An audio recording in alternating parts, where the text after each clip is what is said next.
बहुत दिनों की बात है।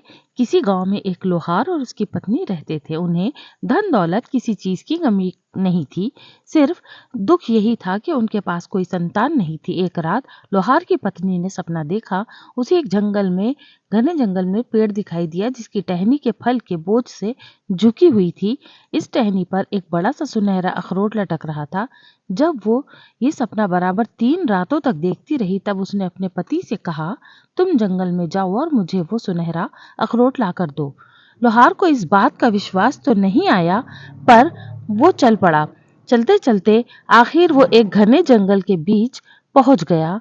वहां उसे वही पेड़ नजर आया जिसकी टहनी झुकी हुई थी और उस पर सुनहरा अखरोट लटक रहा था।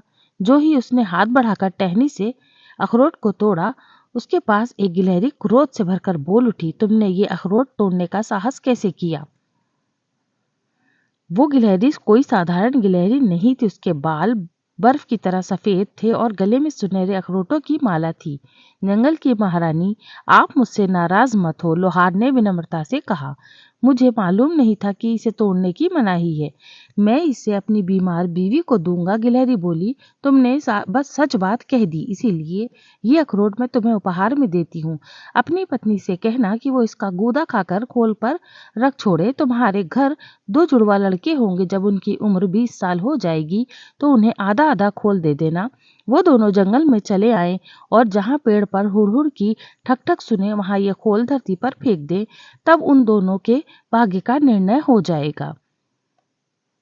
सफेद गिलहरी ने जैसा कहा था वैसा ही हुआ। लोहार पत्नी के जुड़वा लड़के हुए, लेकिन दोनों रंग रूप में एक दूसरे से काफी भिन्न थे। एक लड़के की आंखें गहरी स्याह थी, जबकि दूसरे की भूरी थी। धीरे धीरे दोनों जवान हो गए। दोनों सुंदर और सुडौल थे, लेकिन काली आंखों वाला लड़का स्वभाव से क्रूर और निष्ठुर था और भूरी आंखों वाला सहृदय और दयालु। जब वो 20 साल के हुए तो पिता ने उन्हें अखरोट का आधा आधा खोल दिया। लड़के जंगल में चले गए। जैसे ही हुड़हुड़ की ठक ठक की आवाज कान में पड़ी, उन्होंने वो खोल धरती पर फेंक दिए और दूसरे ही क्षण अपने आप को एक कलकल करते स्रोत के किनारे खड़ा पाया। सफेद गिलहरी उनके सामने एक टहनी पर बैठी थी।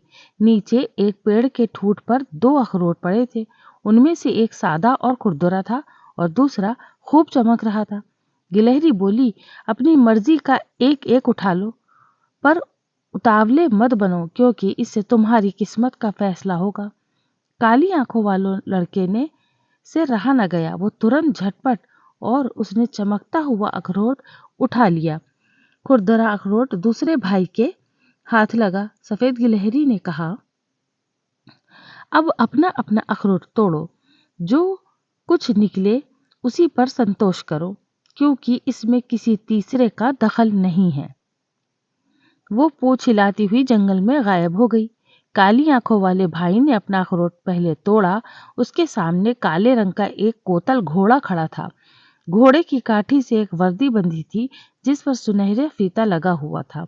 इसके अलावा एक तलवार थी जिसका दस्ता सोने का था।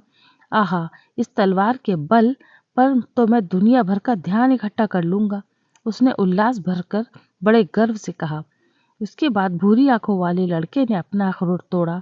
उसके सामने भार ढोने वाला साधारण टट्टू खड़ा था। उसकी पीठ पर एक थैला था जिसमें 1.5 मन बीज थे। दोनों भाई अपने अपने घोड़े पर सवार होकर अलग अलग दिशा में चल पड़े। भूरी आंखों वाले एक दिन जंगल में और 2 दिन मैदानों में भटकता रहा। तीसरे दिन शाम को वो एक गांव में पहुंचा और रात बिताने का कोई ठिकाना ढूंढने लगा। जब वो एक झोपड़ी के सामने जाकर रुका तो एक किसान ने बाहर आकर उसका स्वागत किया और विनम्रता पूर्वक कहा, आप खुशी से हमारे पास ठहर सकते हैं। हमें खेद है, हम आपकी अधिक सेवा नहीं कर पाएंगे। एक डाकू हमारी फसलें लूट जाता है, आप उसे पकड़ते क्यों नहीं? भूरी आंखें वाले लड़के ने पूछा। किसान ने उत्तर दिया, हम कैसे पकड़े? वो आदमी थोड़ा है, वो तो गर्म हवा है जो फसलें झुलसा देती है। वो अपना बीज का थैला सिरहाने रखकर किसान के आंगन में लेट गया। उसे यूं महसूस हुआ कि बीज हिल रहे हैं। हमें बो दो, हमें बो दो, थैले में से आवाज आई। हम ऐसी घनी दीवार बना देंगे जो गर्म हवा को खेतों में आने से रोक देगी। अगले दिन लड़के ने किसान से कहा, क्या मैं आपके साथ रह सकता हूँ? शायद हम दोनों गर्म हवा को रोकने में सफल हो जाएं। किसान ये प्रस्ताव सुनकर बहुत खुश हुआ और वो दोनों एक साथ रहने लगे। अब भूरी आंखों वाले नौजवान को वहां रहते रहते साल 2 साल बीत नहीं 20 साल बीत गए। यहाँ तक कि उसके सिर के बाल भी सफेद हो गए। उसने जो बीज बोए थे वो जैतून के लंबे लंबे घने पेड़ बन चुके थे। गर्म हवा उनसे टकराकर लौट जाती थी और खेतों में खूब गेहूं उगता था। वो हर साल बढ़िया से बढ़िया फसल काटते थे। गेहूं की पकी हुई बालियां देखकर भूरी आंखों वाला लड़का व्यक्ति उल्लास से खिल उठता और अपने भाई को याद करके सोचता, यही मेरा सोना है, जाने उसका क्या हाल होगा। एक बार वो दूसरे गांव से गुजर ही रहा था कि उसने देखा एक नन्हा लड़का अखरोट के खोल से खेल रहा है।